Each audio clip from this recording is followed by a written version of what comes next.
Yeah, I think thanks for bringing on that whole process. I think it's quite interesting. It's not like your typical fund, and I think it's a lot more programmatic, which allows for more startups to actually try their hand out, and a lot more opportunities for founders, especially those who are B2B and plugging into this whole AI ecosystem as well.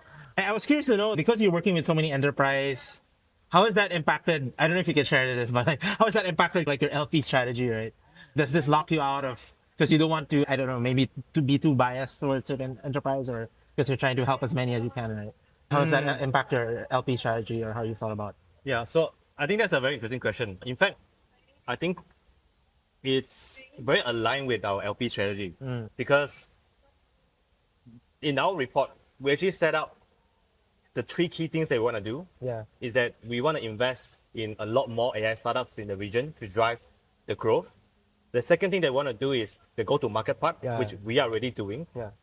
The third part is actually the exit part. Yeah.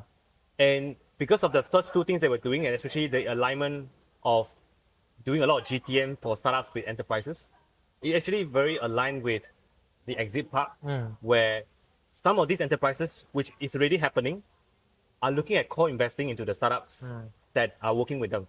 Reason being, a lot of these AI startups are dealing with a lot of data that the enterprises have, right?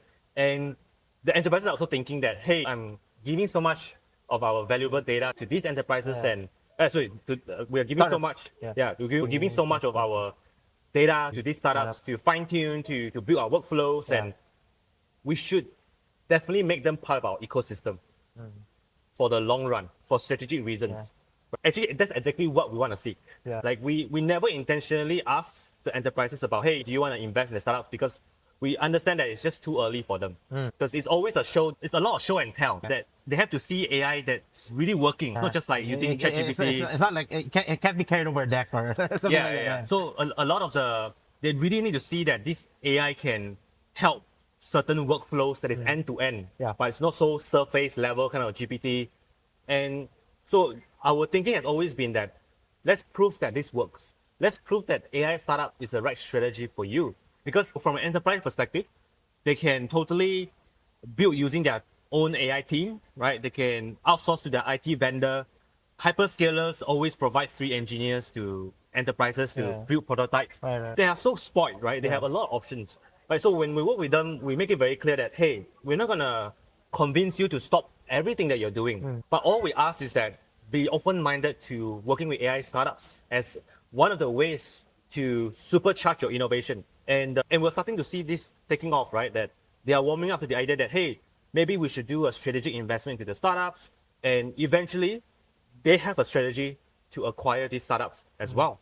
So that's very aligned with what we're thinking. And I don't think we worry so much about, hey, if we pick one side, and then it's going to make it very hard for us.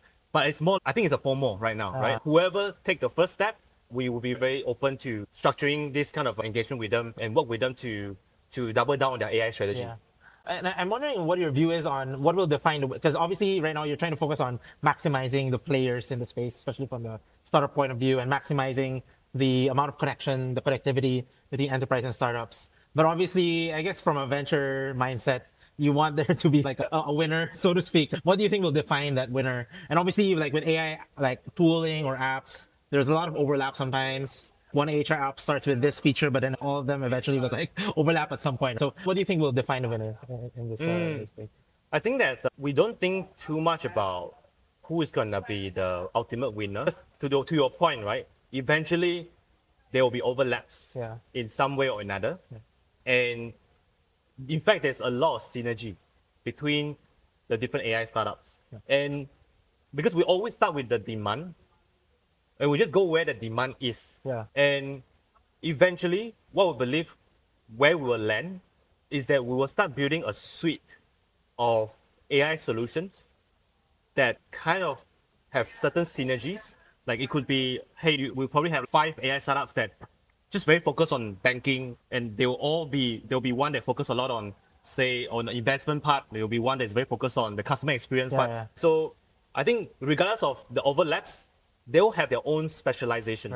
And in fact, this is something that we are also trying to put together now, that we want to build that consortium of AI solutions so that The toolkit. the toolkit, Yeah. so that when we go to an enterprise, we already have Yeah, this package deal. We already have this package of Yeah. consortium that, hey, these are all the different AI startups and you can work with them, right? Yeah.